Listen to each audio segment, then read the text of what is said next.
Entre les années 1550 et 1730, de nombreux esclaves transgenres ont été déportés. Aujourd'hui, je vais vous raconter l'histoire de Victoria, qui était une femme trans béninoise. J'ai retrouvé des archives de l'Inquisition portugaise qui, à l'époque, colonisait le Bénin. Et dans ces archives, on retrouve un dossier qui s'appelle Processo de Antonio.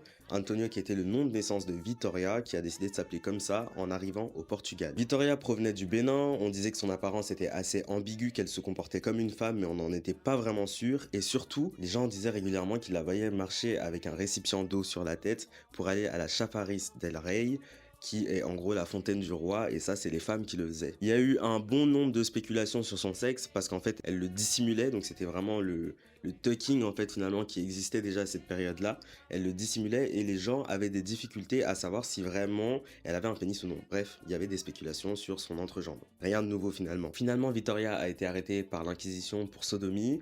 Elle a passé des interrogatoires, elle a expliqué qu'elle avait tout sur elle qui lui permettait de se comporter comme une femme et d'agir comme une femme, qu'elle était une femme, et que beaucoup de gens au Bénin étaient comme elle en arrivant au Portugal. Finalement, les inquisiteurs l'ont soumise à des examens médicaux brutaux et indignes et ont conclu qu'elle avait un appareil génital masculin. Elle a ensuite été condamnée à la réclusion à perpétuité dans les galères du roi pour sodomie. Et donc de ce que j'ai lu, de 1550 à 1730, il y a pas mal de personnes transgenres qui proviennent d'Afrique dans les registres portugais. Évidemment, c'est pas quelque chose qu'on mentionne parce qu'on adore nous faire croire que la transidentité ou l'homosexualité c'est quelque chose qui n'est pas existant en Afrique et qui ne viendrait pas de chez nous, mais la preuve en est, ça vient aussi de chez nous. Alors qu'on ne me fasse plus jamais croire que je ne suis pas légitime d'être à la fois trans et à la fois africain. J'en suis fier.